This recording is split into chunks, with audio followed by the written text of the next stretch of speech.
Thanks to Rocket Money for sponsoring today's video. This painting catfished a king. This king, who chose to marry this woman because of this portrait. But when they met in person, he was disappointed to say the least. So what did the king see in this painting that he didn't see in real life? And most importantly, how did he get such impressive calves? It's a tale as old as time. Picture a man. We'll call him Henry. Henry finally decides to put himself out there after years of being single. He starts browsing potential matches until one really catches his eye. It's love at first sight, and he insists on meeting her. But when he does, she's not what he expected. Henry's in a tough spot, but he knows what he has to do. Marry her immediately.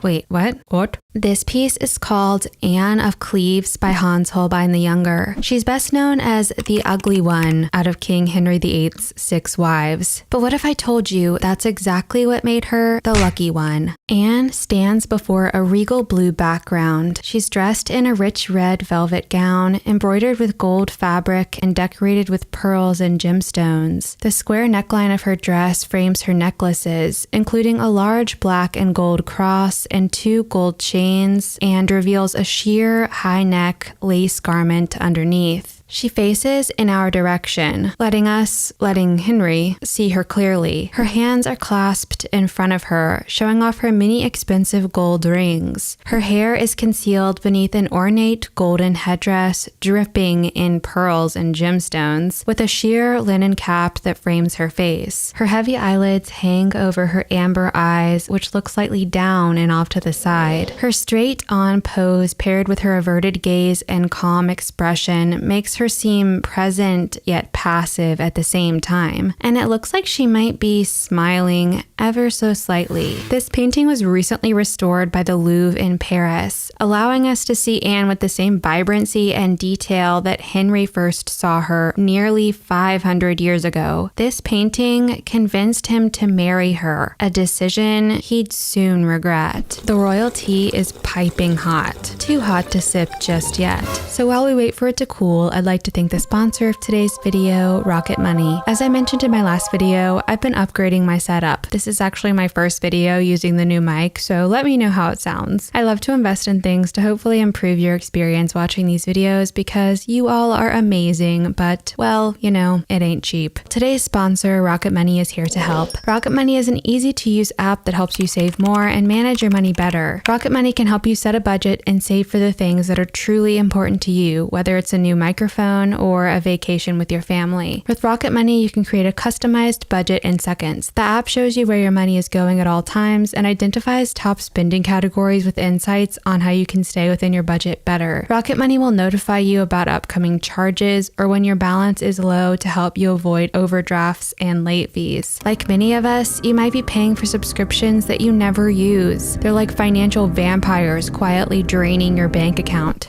Oh my.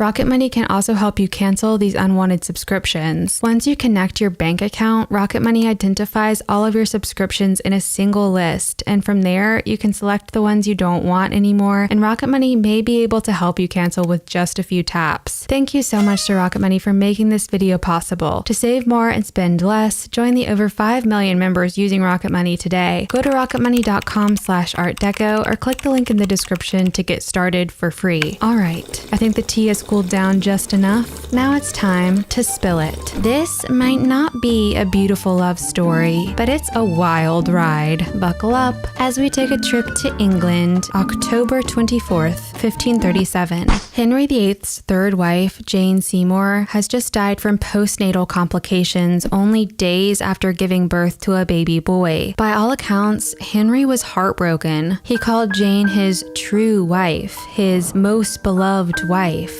High praise from a guy who would end up with 6 wives total over his nearly 40-year reign. Henry VIII had a habit of obsessing over women, but when they inevitably fell short of his unrealistic expectations, he didn't hesitate to get rid of them. His first wife, Catherine of Aragon, held on the longest, but after years without a male heir and with Henry's infatuation with one of her ladies-in-waiting, Anne Boleyn, he decided he needed out. Henry and Anne secretly married before the annulment was even finalized, but the same sharp wit and confidence that drew him to Anne in the first place wore on him over time. And in Henry's mind, since she wasn't giving him a son, she might as well be dead. So he killed her. Anne was accused of adultery, incest, and treason, and despite no solid evidence, she was found guilty and beheaded. Not even 2 weeks later, Henry married wife number 3, Jane Seymour. At 46 years old, Henry had lost his third wife, but gained the male heir he'd always dreamed of. Eventually, the king was ready to find his next queen, but by this point, he wasn't much of a catch. He was reportedly eating around 5,000 calories a day, which caused his waistline to balloon. He had leg ulcers, erectile dysfunction. She's lying. Off with her head. I forgot that's a sensitive one. On top of that, he likely had type 2 diabetes, chronic digestive issues, and bad constipation. He did have some pretty incredible calves though. Henry had looked better, but his queen needed to be in tip-top shape. She had to be intelligent, but not too opinionated like wife number 2. She needed to be cultured. Henry played the recorder after all. She needed to be calm and patient to balance the king's erratic temper. And of course, she needed to give him another male heir. Henry only became king after the death of his older brother Arthur, which left him obsessed with securing the Tudor dynasty. But above all, Henry's fourth queen had to be smoking hot. At first, Henry had the idea to gather all of the eligible women in one place and judge them in a giant beauty parade, but the court was scandalized by such an idea. So instead, Henry sent his ambassadors across the courts of Europe to scope out his options. Unfortunately for him, there weren't many. Most women were either too young, already married, or just not excited about the idea of marrying a wife killer. Yeah. There was Marie of Guise, who declined. There was Christina of Denmark, a 16-year-old widow who everyone said was tall, beautiful, with an endearing lisp and a really nice pair of hands. Henry was intrigued, but before making a decision, he needed to see her for himself. So he sent his trusted court painter, Hans Holbein the Younger, to capture a realistic portrait of her. This is what he came back with. Henry was sold. She was perfect. Christina, on the other hand, rejected him, saying, "If I had 2 heads, one should be at the King of England's disposal." Things weren't looking great for Henry, but there was another option. The King's ambassador, John Hutton, casually mentioned to Henry's chief advisor, Thomas Cromwell, that the Duke of Cleves had a daughter, but he also added, quote, "There is no great praise for her personage or beauty." Thomas Cromwell decided to overlook this little detail, a decision he would sorely regret. But as Henry's default matchmaker, Cromwell wasn't just thinking about looks. He was also thinking about strategy. Years earlier, Henry had cut ties with the Catholic Church to annul his marriage to Catherine of Aragon, leaving England isolated in Europe. Cromwell's solution to this problem was to strengthen ties with Protestant leaders in Germany, specifically Anne's brother William, Duke of Cleves. And besides, some reports did say Anne was quite lovely. Despite the mixed reviews on her looks, Cromwell assured the king of Anne's beauty, saying, "Every man praiseth the beauty of the same lady as well for the face as for the whole body." So once again, Henry sent Hans Holbein the Younger out to paint a portrait of Anne and her sister Amalia for good measure. He instructed Holbein to be as accurate as possible and not to flatter the sisters, and what he came back with was absolutely stunning. The vivid colors, the intricate details, he captured each individual eyebrow hair, the slight asymmetry of her face, even the beauty mark beside her mouth. Who could say no to a portrait like this? Not Henry VIII. Anne arrived in England on New Year's Day, 1540, and Henry decided to make their first meeting extra cringe by disguising himself as a peasant. Because in Henry's mind, if their love was truly meant to be, Anne would be instantly drawn to him, even without knowing he was the king. An interesting idea, but in practice, it was a total disaster. Chronicler Charles Wriothesley describes the scene. The king so went up into the chamber where the said Lady Anne was looking out of a window to see the bull baiting which was going on in the courtyard, and suddenly he embraced and kissed her, and showed her a token which the king had sent her for a New Year's gift. And she, being abashed and not knowing who it was, thanked him, and so he spoke with her, but she regarded him little. Apparently, it didn't cross Henry's mind that a young woman might not like a 6-foot-tall, 300-pound stranger barging into her chambers unannounced and attacking her with his lips. Nevertheless, the king's ego was badly bruised, and after their meeting, he reportedly grumbled, "I like her not. I like her not." Henry found Anne dull, awkward, and, in his own words, nothing so fair as she hath been reported. He even called her a Flanders mare,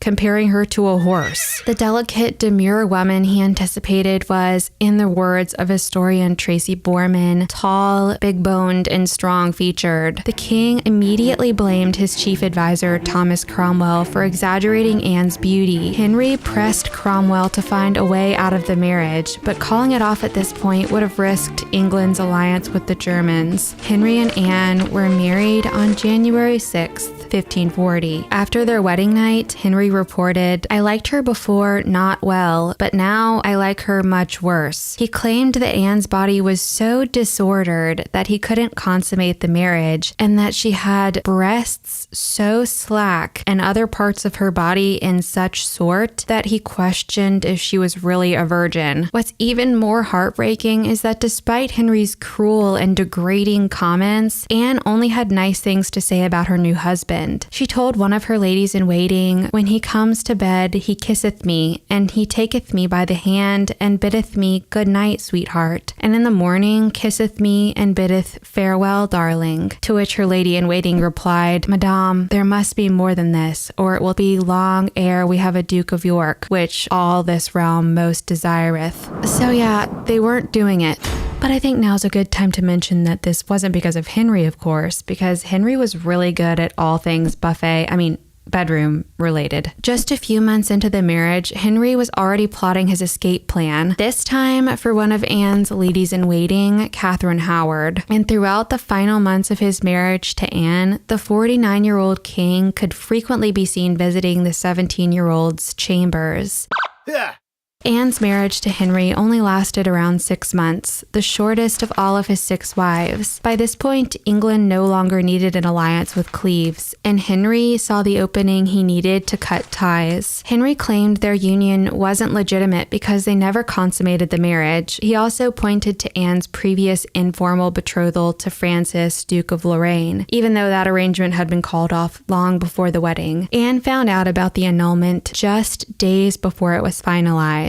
She accepted the news calmly and without protest, but behind closed doors, she was terrified because, well, she knew what happened to Anne Boleyn. Luckily for her, she didn't share the same fate. When she stepped down as queen, the king's ambassador remarked, "It is a matter of great regret to these people who loved and esteemed her as the sweetest, most gracious, and kindest queen that they had ever known or desired for a long time." Henry's marriage to Anne was officially annulled on July 9th, 1540, and before August came around, he was already married to Catherine Howard. But what's really going on here? Was Anne actually as unattractive as Henry claimed? Did Holbein's portrait really misrepresent her? It seems pretty unlikely that Holbein would have intentionally misled the king, though there's a chance he may have embellished a bit. Maybe her extravagant clothing helped draw attention from her face, or perhaps he captured her at a flattering flattering angle. Holbein was known for his incredibly lifelike portraits, but he also had a way of subtly infusing personality into his depictions. Take his portrait of Sir Richard Southwell, for example, with his cold and calculating expression, or Erasmus with his sharp features and focused gaze, emphasizing his intelligence and wit. Holbein definitely painted Anne with a gentle hand, which may have been a reflection of her kind and generous nature. She was well liked by everyone. Holbein probably liked her too. What goes against this, though, is that the king's ambassadors said that Holbein's portrait was a good likeness of Anne. So maybe the annulment had less to do with her appearance than Henry let on. When Henry and Anne met, they didn't even speak the same language. Henry wanted a wife who was educated and cultured, but Anne was brought up in a completely different world than Henry and never received a formal education. What's more, the king thought that the way she dressed was foreign and weird. Anne did her best to adapt. She picked up some English and learned a few court customs, but she wasn't really around long enough to fully adjust. Both Holbein and Anne of Cleves made it out of the volatile Tudor court without losing their heads, which I think speaks to how clever and diplomatic they both were with the king. In Holbein's case, though, it also shows just how indispensable he really was. In an era before photography, being a skilled portraitist was basically a superpower, and Holbein was one of the greatest of his time. His talent didn't just bring him into the circles of the most powerful people of the 16th century, it helped him survive while he was there. But not everyone was so lucky. Thomas Cromwell, the man who arranged Henry's marriage to Anne, took the fall for its failure. He was beheaded the same exact day the king married his next wife, Catherine Howard. It's hard not to feel bad for Anne of Cleves, a young woman sent to a foreign country to marry a man twice her age, only to be rejected and humiliated, so humiliated that she never even returned home to Cleves ever again. Somehow saying all of that out loud makes it sound even worse. But was Anne really the ugly one of Henry's wives? I don't know. It's pretty much impossible to know, I guess, mostly because it's so subjective. But I do know that she was the lucky one. Anne handled her marriage and annulment like a queen. Henry didn't take kindly to people disagreeing with him, and Anne was smart enough to keep her mouth shut. Because of this, she walked away a very wealthy woman, receiving a huge annual allowance and several estates, making her one of the richest women in England. And only a few months after the annulment, she was thriving. The French ambassador reported, "Madame of Cleves has a more joyous countenance than ever. She wears a great variety of dresses and passes all of her time in sports and recreations." Anne remained close with Henry and his daughters for the rest of the king's life. She was referred to as the king's beloved sister, and Henry occasionally sought her advice on important matters. Of course, not everything was rainbows and butterflies. Anne had been cast aside and demeaned, and despite her reserved nature, she wasn't above throwing a few jabs of her own. She was offended by the king's next wife, Catherine Howard, and didn't hesitate to claim that she was the more attractive of the two. After Catherine was beheaded for cheating on Henry with her cousin,